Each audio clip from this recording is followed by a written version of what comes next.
Go ahead, fire away. How difficult was it to watch the special teams? How difficult? How to watch the tape? There was a lot of good things.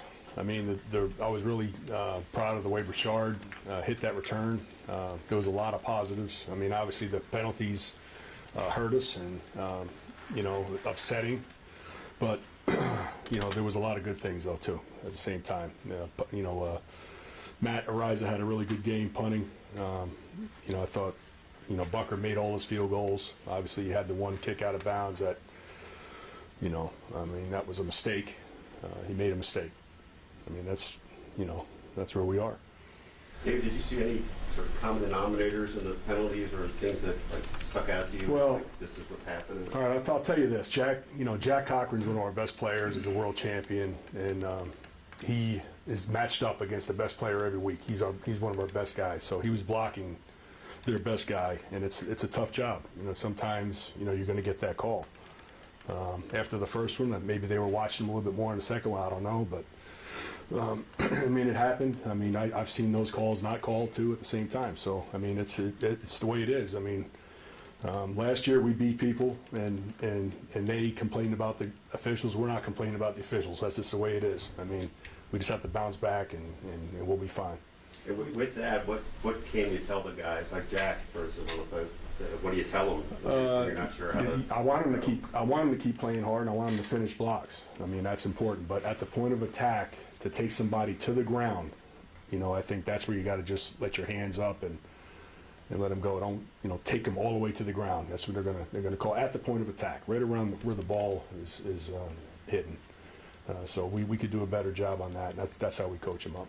Is that kind of like a little internal clock when you're on those blocks at the It's just you know when you're at the point of attack. Right. You know where you are, on the field, and you kind of feel it. And your guy, you're preventing him from getting there. That's when you got to be aware and alert.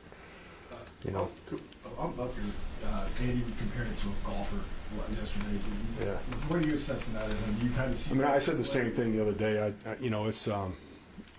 His field goals are better. He was 100% last week. He's 100% so far this week. We kick again today. I think he's on an uptrend with his field goals. That's the number one thing. The kickoffs, he tried to get it to the right. We had a special return on a kickoff coverage because we wanted to pin him down there. We wanted to get it down as far right as we could.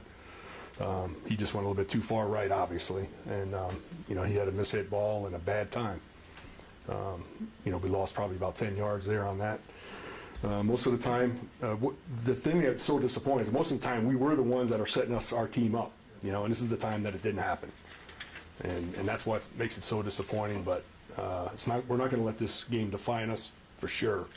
We're going to bounce back and come back stronger for sure this week.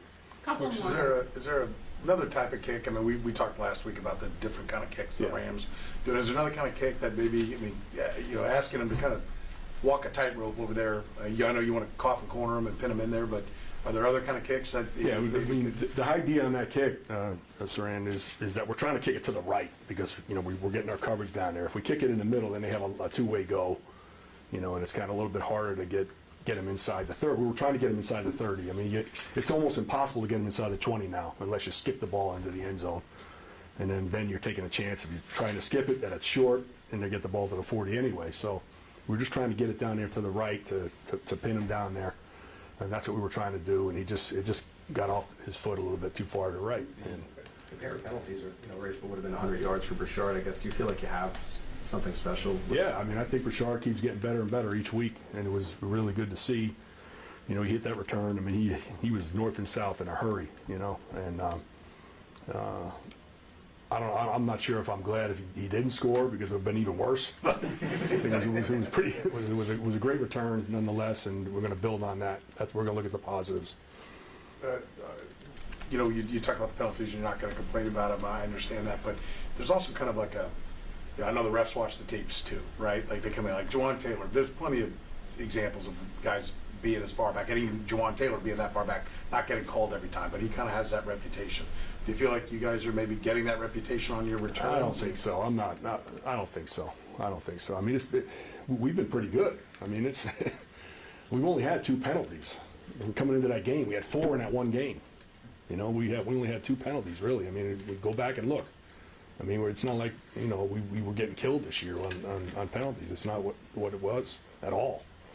So that game, it got us, and every one of them was costly, and we know it. And there's a lot of pride in that room. Like I said, we're gonna bounce back. Last one, Todd. Little scouting report, maybe on what Detroit brings. Yeah, yeah, very good. I mean, and I know I stand up here every week and say it, but I mean, it's a top 10 unit for sure. Coached well. Dave Toub does a great job. Khalif Raymond, probably one of the best punt returners in the league.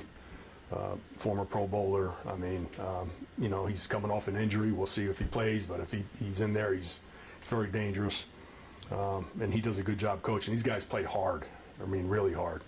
And it starts with their head coach on down, obviously.